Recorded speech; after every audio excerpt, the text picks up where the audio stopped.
You are more than welcome back to Little Miss Drop Stitch. So today I thought I'd finish my kind of travel blog of the Arne Carlos Northern Knitting Northern Lights cruise, very long title, whatever you want to call it, that I went on in February last year, so nearly the year anniversary now. So I thought I'd finish that. I've already got a video out on the massive 8kg wool haul that I brought back, and also my tips and tricks and experience of wool shopping in Norway. So they're already out, and today I just thought I'd talk about kind of how the trip went, what I did, more importantly, would I do it again? I have got a little timer on because my camera will only let me do 20 minutes at a time. So that's, yeah, if it goes off then I will shut up and it will become another episode.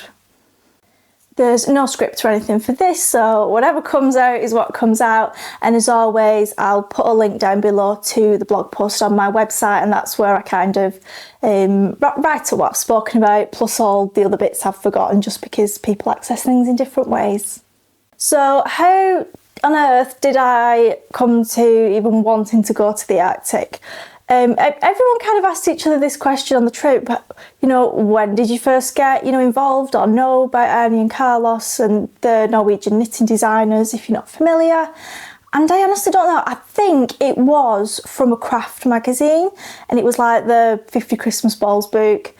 And that's how because I knew them a lot longer than, I know they became really popular in lockdown with the Sit and Knit for a Bit episodes, but I knew them a lot longer before that.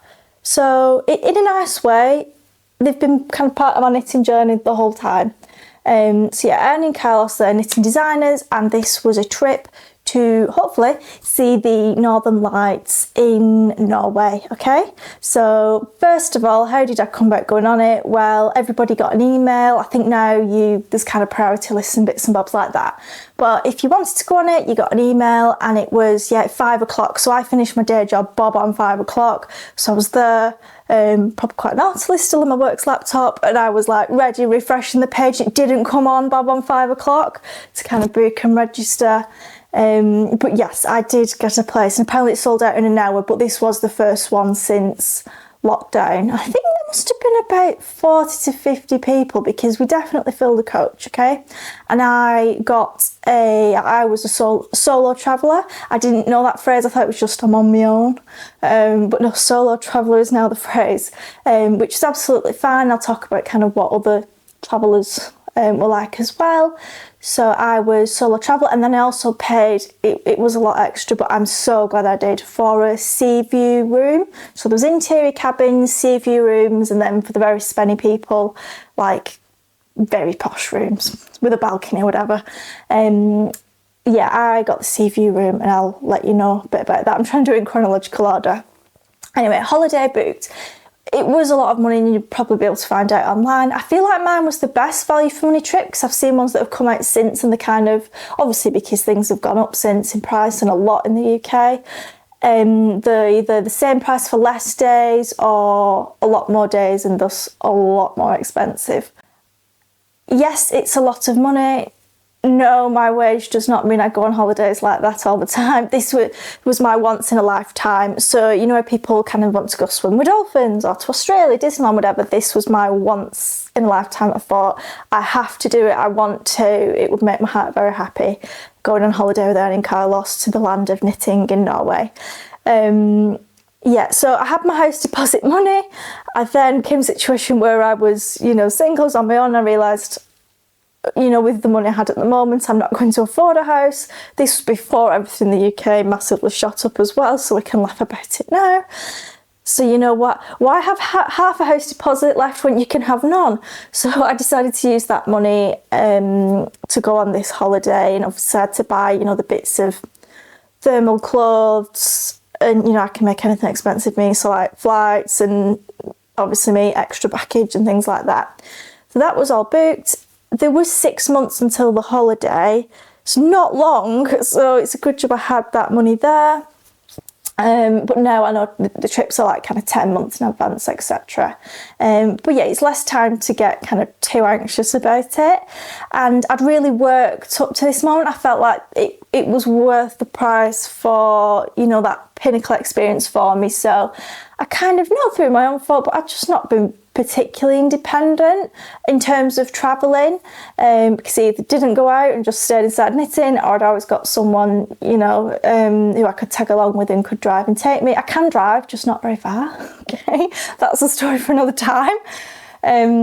So yeah, I came to a point where it was like, I'm going to have to kind of start trying. So I had, and I'll maybe speak about it another time, I don't know. I'd done little bits going to theatre around Manchester like that with the Google Maps. So yeah, I'd basically got to a point where this was the next step, going abroad. Obviously not too adventurous, like, you know, the letters are at least mostly similar to in English in Norwegian. You know, it's not like we're going to Japan or Thailand or anywhere. So yeah, and obviously I knew most people spoke English, so there was bits that gave me confidence, and yeah, I was ready. I'd done my bits around the UK, and then I'd ended up going on trains to, you know, South Wales, Midlands, things like that. So yeah, I'd you know, done my little bits of travelling, got to know places in the UK and how to get there on the train, and yes, I was ready for this. There we go. So yeah, I booked in the September and I was going in the February, okay, 2023, so last year. I got to the airport, won't bore you with those details. I packed my case like 2 days before, I was ready. One bit of advice I would give, so I'd spent that kind of 6 months leading up to it, probably not even 6 months, was it, that I had less than that, making, you know, lovely jumpers, scarves, etc. And I did not realise that, you know, Aran jumpers, especially Aran weight, so worsted weight, they take up a lot of room in a case. I'd already got the biggest case, and yeah, it took up absolute loads of room, so I had to find, you know, like my double knit size. In fact, I've got one here that I took. I took that one with me, so they'd fold up kind of flatter and not as bulky. I did take an Aran jumper, but yeah, me thinking 2 weeks worth of clothes. So yeah, the trip was 16 days, and then I added an extra one for coming home. Yeah, so not much room in your case. My trick for holidays is I like to wear dungarees, so then you just need to take, you know, different tops, or you could put your jumpers underneath, and then obviously all your thermals, do take the thermals. I took snow boots with me. That was something I'd had to buy. So yeah, snow boots and a pair of trainers. Did I take some? I might have taken some grippy kind of low-rise walking shoes as well. So yeah, that all packed, definitely. I mean, you know, you can't teach no dog new tricks, so I don't know what I'm telling you all. But yeah, if you're organised, great. I got those packing suitcases, so we had like, you know, a technology one, a socks and knickers one and all that. Yeah, and I knew there was going to be like a little washing machine on board the ship, so there's a few different parts of this holiday. We're ready to go, and I felt, it was a big step, because I've never been away from home I went to uni, but that was kind of 9 months I lived away, and it's literally 40-minute drive away. And then I came back home for the second and third year, so I'd never really been away from home that long, and certainly not on my own. So yeah, over 2 weeks. So at the airport, I didn't feel all buzzing and excited, I'll admit. I just felt kind of sad and out my depth, really. And then obviously you start kind of looking around at the airport at everyone else who's, you know, going to be on the same plane as me, and you think like, I just find it interesting, the people watching, like, what's their purpose here? Do they live there? Are they family? Is it kind of, you know, a stop off to another location? So yeah, that was that. Nice hour and 50-minute flight, not too long at all, over to Oslo. It was, and this is useful information, so I flew with Ryanair, and it was Oslo top I went to. There's another one called Oslo, and it's like Garderman or something.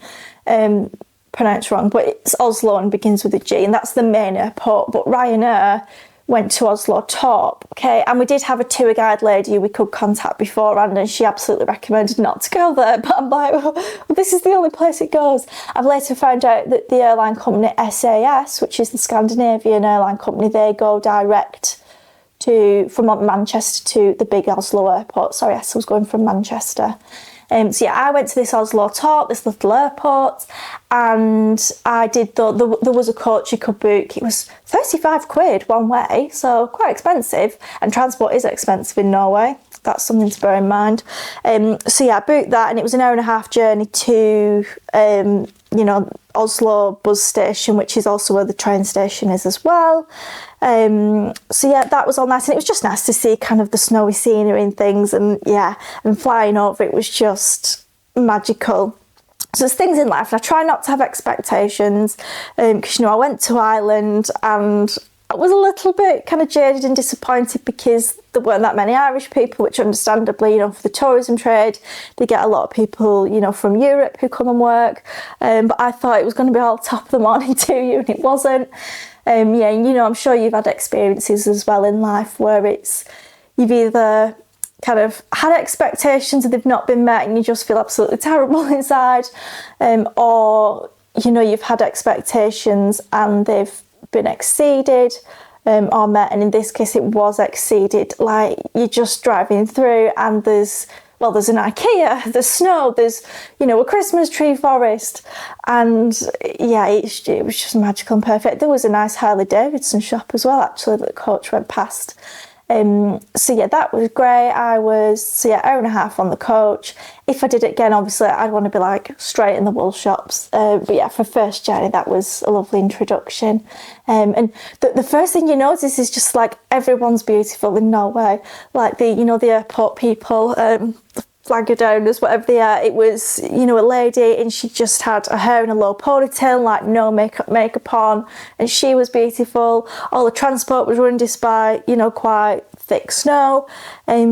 So yeah, which, you know, in England we had it a couple of weeks ago, we did have snow, and yeah, it took people like 2 hours to get to work, which should be a 15-minute journey. But no, the Norwegians do not crumble at a bit of snow, so that was lovely. And then, this was a bit tricky to find, but that's probably more a me problem than if anyone else was going. And nice shops as well in the bus station, but I just wanted to kind of get to my hotel. So yes, I got to the hotel. It was Clarion the Hub. Oh, that was an ordeal. So I just couldn't find the front door, and it wasn't just me being a plonker. Like, there was other people coming up to me, and obviously I had to be like, oh, I don't speak Norwegian, whatever. Yeah, none of us could find the front door to this hotel. We're pressing buzzers and all sorts. So yeah, eventually anyway, we found it. Spoilers. And oh my gosh, it was swish. Like, this holiday as well, because it was a lot of money, but yeah, we got treated very swish and fancy. It was lovely. It was, obviously, you'd have to go to see it, and obviously at the reception, Jackie Man, he was gorgeous as well. And the room, I was early and I just wanted to kind of put my bags in somewhere, but the room was ready. I could not work out the lifts. I had to get like this German lady to show me at one point, because yeah, to get to the floors. But yeah, that was all kind of space age. The room, the decor was lovely. So the thing I remember, and I took a picture of on the wall, it was this kind of, you know, head, like the traditional, you know, animal heads that they'd have on a plaque, but it was fabric, and it was a dog with a deerstalker hat, like Sherlock Holmes. That was really cool.